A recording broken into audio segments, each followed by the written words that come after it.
दोस्तों नमस्कार। आज मैं आपके लिए एक नया वीडियो लेके आया हूं। उम्मीद है कि पहले के वीडियोस की तरह ये वीडियो भी आपको पसंद आएगा। आप इससे कुछ नई जानकारियां लेंगे, कुछ नई इंफॉर्मेशंस, कुछ नई रिसर्च की चीज़ें जो मैंने इकट्ठी करके इसमें डाली हैं, वो ऑथेंटिसिटी के साथ जो डाली हैं उसको आप इंजॉय करेंगे, अपनी नॉलेज को एनरिच करेंगे और हमारे साथ मिलकर इस मुहिम को और आगे बढ़ाएंगे। आप सब्सक्राइब करना, शेयर करना और बेल आइकॉन दबाना बिल्कुल ना भूलिए ताकि आपके पास निरंतर ये वीडियो आते रहें। खोलो वक्त की किताब, देखो किसका क्या है हिसाब देखो। पिछले वीडियो में यानी पार्ट 1 में हमने देखा था कि श्रीमती इंदिरा गांधी ने कैसे कैसे कड़े फैसले लिए और बाकी कुछ प्रधानमंत्रियों ने किस तरह से कड़े फैसले लेने में ढुलमुल रवैया अपनाया। इसी बात को आगे बढ़ाते हुए हम जिक्र करेंगे इंदिरा गांधी द्वारा पेश किए गए 20 सूत्री कार्यक्रम को। ये ऐसे कार्यक्रम थे जिसमें महिलाओं के लिए, लड़कियों के लिए, गरीबों के आवास के लिए, किसानों के लिए, पढ़ाई लिखाई के लिए कई तरह की योजनाएं थी। इंदिरा गांधी का एक कमाल और था, उन्होंने झुग्गी बस्तियों में रहने वाले लोगों को रीसेटल करके पक्के मकान यानी 22.5 गज के प्लॉट देकर नया घर, पक्का घर बनाने का मौका दिया। इसी तरह से प्रधानमंत्री श्री नरेंद्र मोदी जी ने भी कई तरह के फैसले लिए और स्कीम्स चालू की, जिनमें जनधन योजना, नमामि गंगे योजना, skill India mission, make in India, स्वच्छ भारत मिशन, पीएम मुद्रा योजना, श्रमेव जयते योजना, बेटी बचाओ बेटी पढ़ाओ, आयुष्मान योजना वगैरह वगैरह। कितनी ही स्कीम्स हैं जो प्रधानमंत्री श्री नरेंद्र मोदी जी ने लागू की। इसके साथ ही उन्होंने गांव-गांव तक फाइबर पहुंचाना, घर घर तक पानी पहुंचाना और नहरों को, नदियों को साफ करना, उनमें बड़े ट्रॉलर चलाना और छोटे शिप चलाने का काम भी बहुत बखूबी से किया।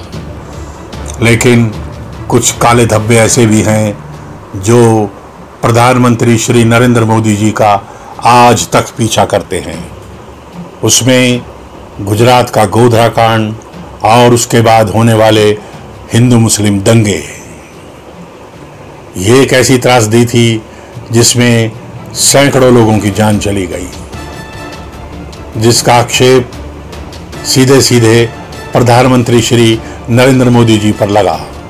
तब वो गुजरात के मुख्यमंत्री थे। एक लंबी पूछताछ के बाद आखिरकार वो साफ छवि लेकर उस आरोप से बाहर निकले। उन्होंने कच्छ के भूकंप और गुजरात के तमाम क्षेत्रों में आए भूकंप के बाद की त्रासदी को भी बड़ी ही खूबी से उबारा। नरेंद्र मोदी जी के टाइम में एक और चूक हुई थी। 26 दिसंबर 2002 को गांधीनगर गुजरात में जब नरेंद्र मोदी मुख्यमंत्री थे तब जबरदस्त हमला हुआ। ये स्वामी नारायण मंदिर पर किया गया एक भारी हमला था, लेकिन उसमें सिर्फ 2 आतंकवादी शामिल थे, लेकिन उन्होंने 30 लोगों की हत्या कर दी और 80 से ज़्यादा लोगों को घायल कर दिया। उस वक्त नरेंद्र मोदी जी ने पाकिस्तान के खिलाफ वो तेवर नहीं दिखाए जो वो आज दिखा रहे हैं, जो वो आज अपनी आंखों में रखते हैं। इसी तरह से 1986 से 1989 के बीच ISI ने ऑपरेशन टापेक के जरिए कश्मीर में भयंकर आतंकवाद फैलाया। तब के प्रधानमंत्री का आतंकवाद के प्रति ढुलमुल रवैया था। दरअसल उन्हें सत्ता और राजनीति की ज्यादा समझ नहीं थी। उन्होंने श्रीलंका में तो लिट्टे के खिलाफ फटी में टांग अड़ाई, मगर कश्मीर में एक्शन लेने पर गवर्नर जगमोहन को वापस बुला लिया। यह उनकी एक बड़ी भूल थी। 3 मई 1999 से लेकर 26 जुलाई 1999 तक कारगिल में एक लंबी लड़ाई लड़ी गई। हमारी सरहद पर पाकिस्तान फौजियों और उसके किराए के टट्टू यानी उसके आतंकवादियों ने कब्जा कर लिया था। ये बहुत ही महत्वपूर्ण चोटियां थी। इसके जरिए वो कारगिल से जाने वाली सड़क को काटकर लद्दाख और लेह से भारत को काट सकते थे। एक लंबी जंग के बाद भी हमने कोई बड़े एक्शन का ऐलान नहीं किया।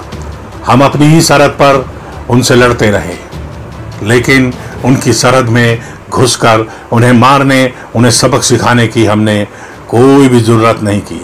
अपने 350 से ज्यादा सैनिकों को खो देने के बाद भी हम विजय दिवस मनाते हैं। ये विजय दिवस सिर्फ फौजियों के लिए है, वरना हमारी सत्ता ने तो एक तरह से आंखें मूंद ही ली थी। ऐसे वक्त में श्रीमती इंदिरा गांधी की लोगों को यकीनन याद आई।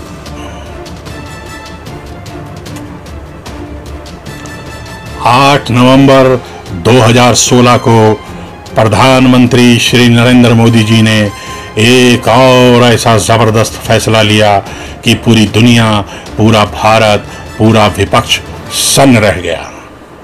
उन्होंने कालाबाजारी, भ्रष्टाचार, काला धन और बेईमानी के पैसों को ऐसी कील लगाई कि सब तिलमिला गए। उन्होंने नोटबंदी की घोषणा कर दी। 500 और 1000 के नोट 8 नवंबर 2016 को बंद कर दिए गए। इससे पूरा विपक्ष सकते में था। लोगों के करोड़ों अरबों रुपए डूब गए थे, वो कागज का टुकड़ा मात्र रह गए थे। इस फैसले से भारत को आतंकवाद और भ्रष्टाचार की कमर तोड़ने में बहुत बड़ी मदद मिली। विपक्ष भले ही कुछ भी कहता रहे, लेकिन भारत का ये एक ऐसा प्रहार था जिसने कई लोगों को पंगु बनाकर छोड़ दिया। अगर किसी स्कीम के फेल हो जाने या थम जाने से हम उसका आकलन करें तो ये ठीक नहीं रहता। इसी कड़ी में श्रीमती इंदिरा गांधी और संजय गांधी ने कुछ ऐसे फैसले भी लिए थे जो देश के लिए बहुत जरूरी थे। उसमें से एक था परिवार नियोजन का कार्यक्रम। इस कार्यक्रम के तहत लोगों की नसबंदी की गई, उन्हें प्रोत्साहित किया गया। इससे देश में एक नई जागरूकता फैली, लेकिन विपक्ष ने इस पर ऐसा हंगामा मचाया, ऐसे ऐसे स्लोगन पेश किए और ऐसे ऐसे विरोध खड़े किए कि आखिरकार ये स्कीम धीरे धीरे चरमराकर ध्वस्त ही हो गई। जब श्री नरेंद्र मोदी प्रधानमंत्री थे, तब 2 जनवरी 2016 में पठानकोट एयरबेस पर हमला होने के बाद भी हमने सिर्फ जुबानी जंग लड़ी, बल्कि वहां की एक जांच एजेंसी को बुलाकर यहां पर जांच का हिस्सा बनाया गया। ये एक अच्छी बात नहीं थी। 18 सितंबर 2016 में फिर से उरी पर हमला हुआ।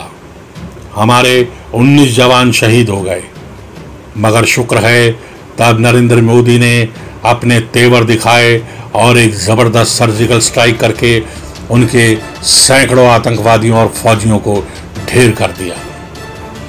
इस पर नरेंद्र मोदी को बहुत वाह मिली। लगा कि इंदिरा गांधी के बाद कोई प्रधानमंत्री है जो इस देश की दिफा के लिए, अपने प्राणों की आहुति देने के लिए और अपना सब कुछ खो देने के लिए तैयार है।